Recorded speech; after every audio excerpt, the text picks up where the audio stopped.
उत्तर प्रदेश में बिजली आउटसोर्स कर्मचारियों ने अपनी विभिन्न मांगों को लेकर 20 मई से 72 घंटे का कार्य का बहिष्कार शुरू कर दिया है। कर्मचारियों की प्रमुख मांगों में 45% कर्मचारियों की छंटनी रोकना, 55 वर्ष के आधार पर हटाए गए कर्मचारियों को बहाल करना और वेतन भुगतान में भेदभाव समाप्त करना शामिल है। कर्मचारियों ने 15 मई को शक्ति भवन लखनऊ पर सत्याग्रह किया था। प्रबंधन द्वारा मांगों पर ध्यान न देने के कारण उन्होंने कार्य बहिष्कार का निर्णय लिया। इस हड़ताल का सबसे ज़्यादा असर अयोध्या जनपद में देखा जा रहा है। विभाग के अधिकारी उपभोक्ताओं की शिकायतों का समाधान नहीं कर पा रहे हैं। कर्मचारियों की अनुपस्थिति में फॉल्ट दूर करने का कोई विकल्प ही नहीं है। सुबह से चली तेज आंधी ने स्थिति और बिगाड़ कर रख दी है। उमस भरी गर्मी में लोगों को परेशानियों का सामना करना पड़ रहा है। इधर धरना प्रदर्शन में संतोष कुमार, विनोद कुमार श्रीवास्तव, रामदेव सिंह, राजकुमार, श्रीनाथ तिवारी समेत सैकड़ों संविदा कर्मचारी शामिल रहे। कर्मचारियों की अन्य मांगों में मार्च 2023 में हटाए गए कर्मचारियों की बहाली, बकाया वेतन का भुगतान, ईपीएफ घोटाले की जांच और घायल कर्मचारियों को कैशलेस इलाज भी शामिल है।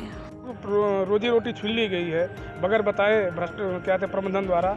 हम 250 कर्मचारी यहाँ अयोध्या जनपद में हटाए गए हैं। सबसे हमारी मजबूरी है कि हमारे लोगों की जितने हटाए गए हैं सभी लोगों को वापस किया जाए।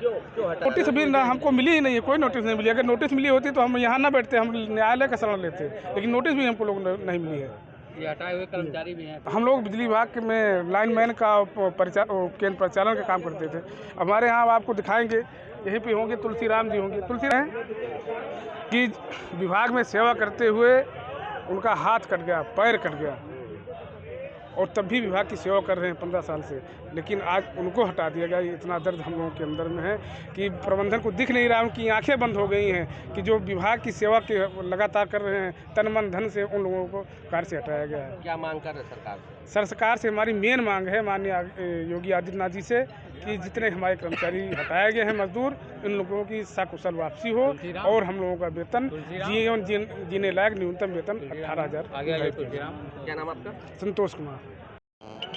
समस्या हम लोगों की है। हम लोग लगभग 15 वर्षों से पावर कॉरपोरेशन प्रबंधन में ऑपरेटर, लाइनमैन और क्या कहते हैं तमाम जो पद हैं उस पर कार्य कर रहे हैं, और कार्य करते हुए हम लोग काफ़ी लंबे वर्षों से चले आ रहे हैं। सरकार और प्रबंधन के द्वारा अभी कुछ समय पहले एक ऐसा आदेश जारी कर दिया गया।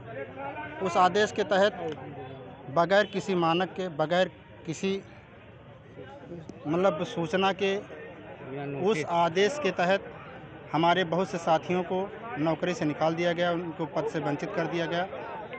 उनकी रोजी रोटी का सवाल है। जबकि उत्तर प्रदेश सरकार द्वारा और प्रबंधन द्वारा वर्ष 2017 में एक आदेश जारी किया गया था कि प्रत्येक बिजली घर पे, जो ग्रामीण क्षेत्र के बिजली घर हैं उन पे 20 कर्मचारी, और जो शहरी क्षेत्र हैं ग्रामीण के अलावा उन पे 36 कर्मचारी कार्य करेंगे। इसी के तहत अभी तक कंपनियों का अनुबंध होता आया और हम लोग कार्य करते चले आए। लेकिन जो आदेश अब जारी कर दिया गया पावर कॉरपोरेशन प्रबंधन द्वारा, उसमें ये कहा गया कि अब हमें एक बिजली घर पे ग्रामीण क्षेत्र में 12.5 कर्मचारी काम करेंगे और शहरी क्षेत्र में 18.5 कर्मचारी। तो जो 15 वर्षों से कार्य करते चले आ रहे थे कर्मचारी, वो आज बेघर हो गए हैं। उसी के सिलसिले में संगठन द्वारा 1 मई से 5 मई तक सत्याग्रह कार्यक्रम किया गया। 6 मई को एमडी मध्यांचल पर सत्याग्रह कार्यक्रम किया गया। समझौता विफल रहा। प्रबंधन अपने अड़ियल रवैये पे है कि हमें अब और कर्मचारियों की छंटनी करना है। क्या है आपकी, क्या चाहते हैं आप? जो हमारे साथियों को हटा दिया गया, जो छंटनी की जा रही है, छंटनी में जो कर्मचारी हमारे साथी हटाए गए हैं उनकी वापसी हो जाए और वेतन जो है वो 18,000 रुपये निर्धारित किया जाए। रामदेव सिंह, जिला अध्यक्ष।